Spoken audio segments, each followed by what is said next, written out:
America बुला रहा है शहबाज शरीफ को और पाकिस्तान को इनवाइट किया उसने पीस वोट के लिए। उन्होंने हमें रिश्तेदारी में इनविटेशन नहीं भेजी, भटती को भेजी।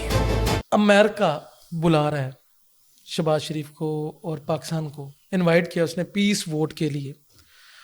अगर हम दे देते हैं पीस वोट उसके हक में ट्रम्प के, तो क्या पाकिस्तानी फौज जाएगी गजा के खिलाफ लड़ेगी? क्योंकि इसमें आपको भी मैंने बड़ी दफ़ा सुना है और उसके अलावा भी मैंने सुना है कि सीडीएफ साहब के भी जो है कि हम कभी भी गजा के खिलाफ हम नहीं लड़ेंगे, लेकिन अब ये डिप्लोमेटिक रिलेशन भी है, आप वाली बात है, तो क्या हम जाएंगे या नहीं जाएंगे?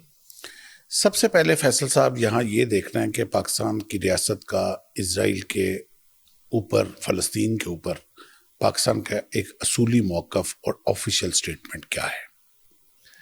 वो आज भी जो हमारा मोफा है उसकी बड़े वाज़िया तौर पे इस पे ये मौक़िफ़ है कि हम फ़लस्तीन की हक़ खुदरादियत के साथ खड़े हैं। हम बैतुल मुक़द्दस के ऊपर नाजायज़ कब्ज़ा के ख़िलाफ़ खड़े हैं और हम हर सूरत में फ़लस्तीन की वो ओरिजिनल स्टेट चाहते हैं जो 1967 में बॉर्डर डिस्ट्रीब्यूशन थी।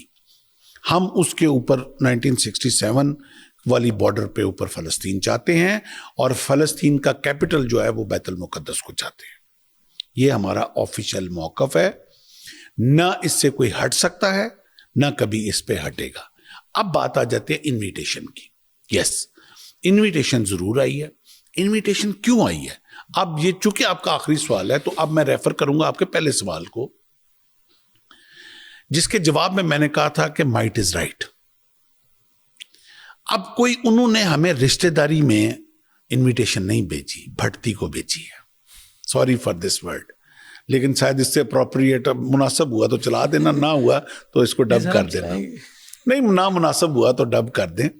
अगलों ने आपको इसलिए बुलाया है कि अब कोई भी इंटरनेशनल फैसला आपकी हाँ या ना के बगैर नहीं हो सकता। यानी हमें वोट का हक मिल गया इंडिया। हाँ, वोट क्या देना है ये हमारी मर्जी है। हम वोट ना भी तो जाके दे सकते हैं। हमें पीस बोर्ड की इनविटेशन आई है। ये मेरा फैसला नहीं है कि जाना चाहिए कि नहीं जाना चाहिए, ये रियासत फैसला करेगी। लेकिन इनविटेशन का आना जो है वो इन एनी केस खुशाइंद है। ਤੁਹਾਡੇ ਘਰ ਰਿਸ਼ਤਾ ਤੇ ਆਇਆ ਨਾ, ਤੁਸੀਂ हाँ करो या ना करो, तो किसी ने इस काबिल नहीं समझा। वरना तो आज से 3 साल पहले के जो हालात थे कि वो तो डिक्लेयर कर रहे थे खुद हमारे हुक्मरान रियासत पे बैठे हुए कि जी आज रियासत दिवालिया हुई कि कल दिवालिया हुई। लेकिन आज ये मौका आपको अल्लाह ताला ने दिया है कि दुनिया के जो बड़े फैसले हैं उनमें आपको दावत दी जा रही है कि आके बैठ के आप फैसला दें, अपना जो आपकी राय है वो दें। आपकी राय को इतना इंपॉर्टेंट समझा जा रहा है।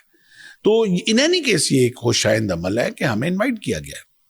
ठीक, थोड़ा सा आपकी छोटा सा लास्ट पे चाहे मैसेज ही है, आपकी मैंने वीडियो देखी एक और जिसमें मीर जाफ़र और मीर सादक का आपने जिक्र किया हुआ था, वो वायरल जा रही है। यानी कि कौन मीर जाफ़र और कौन मीर सादक आज के दौर में है? मतलब जब मुल्क की बात आती है कोई पार्टी नहीं, कोई सियासी पार्टी नहीं। जहाँ मुल्क की है उसमें ना लिसानियत परस्ती है, ना कोई सूबा परस्ती है, ना किसी चीज़ की, हम एक हैं। उसमें दुश्मन हमारा दुश्मन मुल्क का दुश्मन है, हम कभी भी उसके हक में नहीं बोल सकते। तो मीर जाफ़र और मीर सादक वाली बात जो है आप थोड़ी सी बताएं कि वो इस वक्त में दौरे हाज़िर में कौन लोग हैं? वो मेरा बड़ा फेवरेट क्वेश्चन किया है। ये काफ़ी सारे हमारे माजी में भी जो लीडर हैं वो ये मीर जाफ़र मीर सादक का जो वर्ड है वो भी उन्होंने स्टेज पे खड़े होके पब्लिक गैदरिंग में, जलसों में भी उन्होंने ये वर्ड यूज़ किए हैं। लेकिन मैं आपको हल्फन कह रहा हूँ कि उनको पता ही नहीं मीर जाफ़र मीर सादक कौन थे और वो करते क्या थे। सिर्फ एक उनको ये पता है कि वो गद्दार थे। अरे किसके गद्दार थे? और अगर वो गद्दार थे तो फिर पता क्यों ना चला टीपू सुल्तान को वो गद्दार हैं? टीपू सुल्तान इतना जाहिल था कि उसको इतना बड़ा लीडर, हैदर अली का बेटा और इतना बड़ा लीडर, और उसको पता ही नहीं था कि मैं मैसूर का लीडर होके और मीर जाफ़र मीर सादक बीच में रखे हुए। मीर जाफ़र मीर सादक उसको कहते हैं कि जो आपके साथ हो मगर जो आपके साथी हों उनके बीच में बैठ के वो उनको डिमोरलाइज करे कि ए मुक गया, ए देखो नहीं लड़ा जाना। یہ ہماری فوج نہیں آپ اسرائیل سے لڑ سکتی, یہ ہماری فوج انڈیا سے نہیں لڑ سکتی, یہ ہماری فوج ختم ہو گئی ہے. وہ جس رفتار چینل والے ٹکلوں کو میں نے میر جعفر میر صادق کہا, آپ ان کی گفتگو سنیں.